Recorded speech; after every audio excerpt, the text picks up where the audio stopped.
The cul-de-sac was quiet, until HOA Karen's screech shattered it like a brick through a window. "You flooded my house, you incompetent fool," she bellowed, her voice a mix of venom and triumph, as if she'd caught me robbing a bank. I stood there, pressure washer still humming, staring at the woman who'd made our neighborhood's HOA meetings a living nightmare.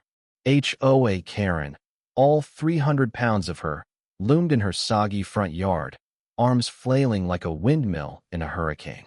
Her floral dress clung to her frame, drenched from her own misguided attempt to fix the situation. The real crime?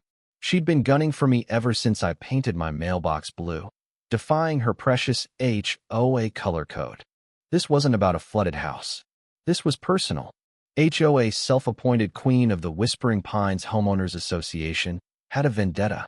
She'd spent months nitpicking my lawn, my trash cans, even my dogs barking anything to assert her dominance. Now, she claimed my pressure washer, which I'd been using to clean my driveway, had somehow unleashed a biblical deluge into her pristine split level next door. The accusation was absurd, but absurdity was HOA's currency. Her sister, Min, wasn't much better. Skinnier, but with the same pinched expression, Min hovered behind HOA like a vulture circling a kill. "We're suing you," Min snapped, jabbing a manicured finger at me. "Your machine ruined our hardwood floors, our rugs, everything." The sisters were a tag team of entitlement, their voices harmonizing in a grating duet of blame. I glanced at my pressure washer, a modest 2000 psi model, sitting innocently on my driveway. It wasn't powerful enough to flood a kiddie pool, let alone a house. "HOA, I've been washing my driveway for an hour," I said, keeping my voice calm. "The water's been going into the street, not your yard." "Lies," HOA spat, her jowls quivering. "You aimed that thing at my house on purpose. I saw you." She pointed to her front window, where a trickle of water ran down the sill. It looked suspiciously like it came from the garden hose coiled at her feet, not my equipment. The neighbors started to gather, drawn by the commotion like moths to a porch light. Old Mr. Jenkins leaned on his cane, muttering about Karen nonsense. Mrs. Lopez, who'd once been fined by HOA for planting non-approved begonias, watched from her porch with a smirk. The air crackled with tension, the kind that builds when someone's been pushing people around for too long. HOA's theatrics escalated. She stomped toward me, her flip-flops squelching in the wet grass. "You're a menace, Ethan. You think you're above the rules, but I'm calling the police." She whipped out her phone, dialing 911 with the glee of a kid snitching on a classmate. Min nodded approvingly, folding her arms like she was auditioning for a villain role in a soap opera. I sighed. This was classic HOA, weaponizing authority to bully anyone who dared defy her. She'd done it to the Wilsons when their kid's basketball hoop was an inch too tall, and to poor Mrs. Chun over a tacky holiday wreath. Now it was my turn. The police arrived 10 minutes later, 2 officers stepping out of a cruiser with the weary expressions of men who'd dealt with HOA disputes before. Officer Daniels, a stocky guy with a clipboard, scanned the scene. His partner, Officer Ruiz, raised an eyebrow at HOA's soggy appearance. "Ma'am, you reported a flooding incident?" Daniels asked, his tone neutral but his eyes sharp. "Yes." HOA thrust a finger at me. "This man deliberately flooded my home with that machine. My basement's ruined, my furniture's destroyed, and I demand justice." Min chimed in, her voice shrill. "We have proof. Water everywhere. He's been reckless." I crossed my arms, letting them rant. The officers turned to me. "Sir, your side?" Ruiz asked. "I was cleaning my driveway," I said, pointing to the pressure washer. "The water runs into the storm drain, like always. I didn't touch her property. Check her hosey, it's been spraying all over her yard." HOA's face reddened. "That's a lie. My hose was off." But as she spoke, a telltale drip from the nozzle betrayed her. Officer Daniels crouched down, inspecting the hose. He straightened up, his expression unreadable.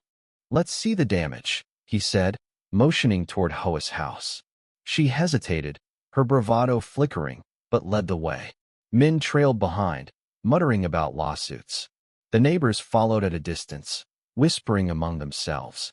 Inside HOA's house, the flood was laughably underwhelming. A few damp spots dotted the basement carpet, and a single rug looked soggy, but there was no standing water, no ruined furniture. The officers exchanged a glance. Daniels pointed to a window left wide open, where rain from the brewing storm had clearly dripped inside. "Ma'am, this looks like rainwater," he said. "No," HOA snapped. "It's from his machine. He's sabotaging me." Ruiz walked outside, inspecting the yard. He returned holding the garden hose, still dripping. "This was on when we got here," he said flatly. "And your sprinklers were running too. Care to explain?" HOA's mouth opened, then closed.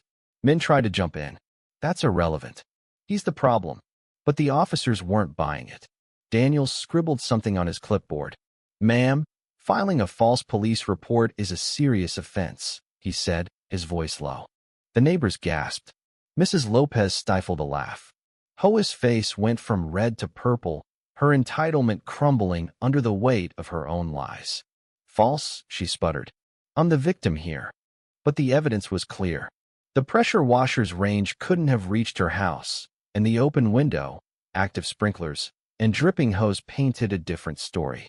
HOA had tried to frame me, banking on her HOA clout to sell the lie. Instead, she tripped over her own arrogance. Officer Ruiz pulled out handcuffs. "Ma'am, you're under arrest for filing a false report and wasting police resources." HOA's eyes widened, her mouth flapping like a fish out of water. Men shrieked, "You can't do this. We're respected homeowners."